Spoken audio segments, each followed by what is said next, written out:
So right now we're in the community that's called Mamoncito.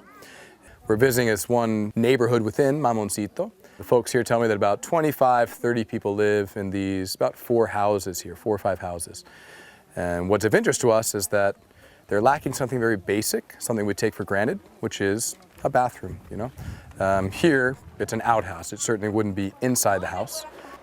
We're very fortunate to have American youth groups come down for service projects, somewhere between 7 and 10 days to serve the local communities. Beautiful thing is, though, they're not going to make these bathrooms for them. They're going to make these bathrooms with them. So we look for young men especially that can lend a hand so they can take pride in improving the situation of their community. So building one of these toilets takes, I think, four or five guys about a week to do from the start to finish. A group that comes down to make, they dig a hole that's big enough and a structure that's strong enough that the toilet will last on average about 20 years or so. I'll tell you what, the communities that that particular group has served is never going to forget them for, well, at least be 20 years before they forget them. One of the most basic things of life is our home. And here people live in physically poor structures. When it rains, that structure doesn't hold up very well. Some of them don't even have cement floors, so literally living on dirt floors in their homes. You know, their housing is very basic. You know, this is a mud and stick structure, holding up, I suppose, just because the mud dries in a certain way. The roof is made of some kind of, you know, metal, sheets of metal they look decent, but certainly this is not what we consider as worthy as it should be for what they can live in. They sleep on dirt floors, or they share a small room like a family of 7, or they cook in the fire. It's heartbreaking. The church is very much interested in improving the housing of the people. A home here, compared to back home in the United States, is pennies. What people would spend, say $3,000 to improve their home back home, builds a home for people here. Recently, there was a youth group that visited Bonica to do a service project, and one of the chaperones heard a comment that it costs about $3,000 to build a home here in Bonica. Months later, he let me know that he had some additional funds available, so he sent the $3,000. We were able to build a home for a 24-year-old young woman who is handicapped, has no use of her legs, and would never be able to work. And now she and her little brother, who take care of her, have a very comfortable, worthy place to live. And it will last for many, many years, the home that the church was able to build for her.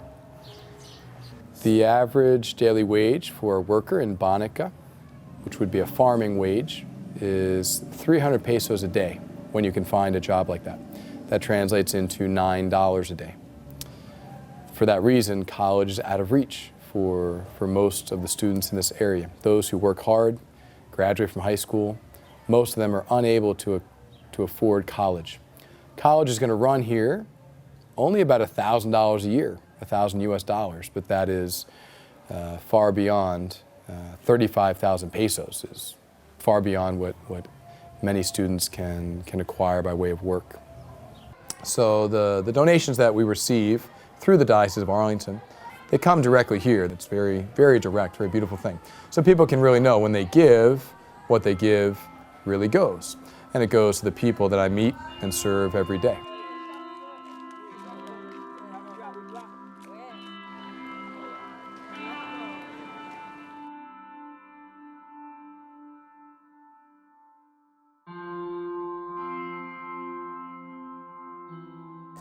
Yeah, I really had no idea what I was going to be doing. It was kind of just like stepping out and just hoping you hit.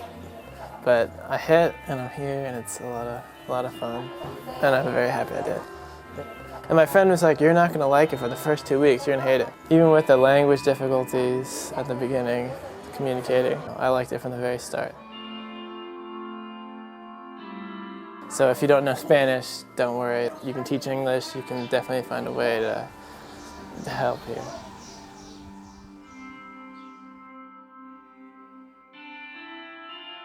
You realize not having stuff doesn't make happiness or sadness.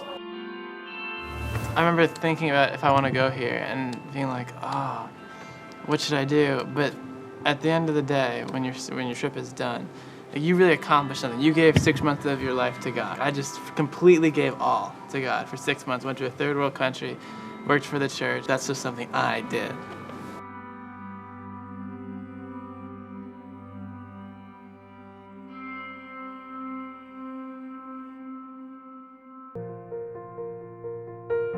If you have that, if you feel like you're hearing the call, if you hear that in your heart, in your mind, for me, I thought, I really think I want to do this. I really feel like I want to be a missionary.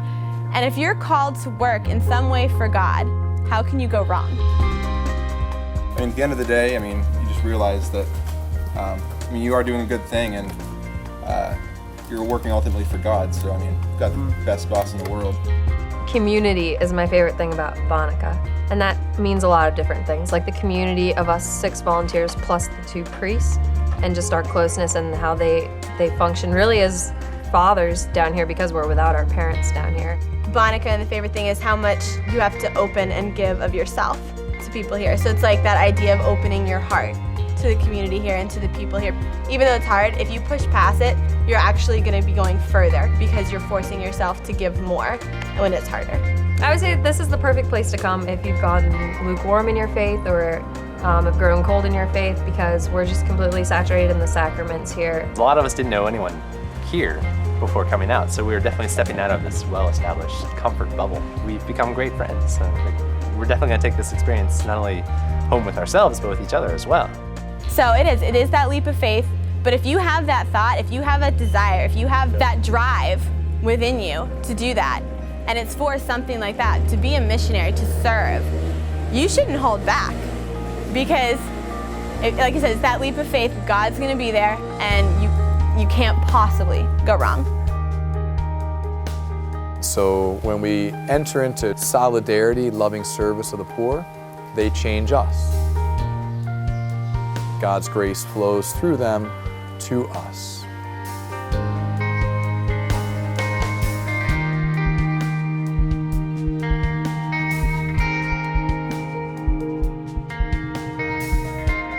They are a daily encouragement, and they lift our spirits, and they motivate us to serve the people even with more zeal.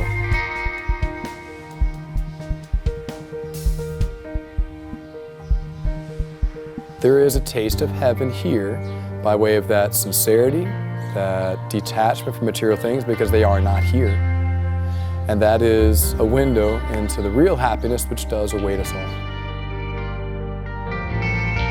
That's why we need to continue to support this beautiful ministry of service and love and faith, so that this good work that God has begun can be brought to greater completion with the help of so many others.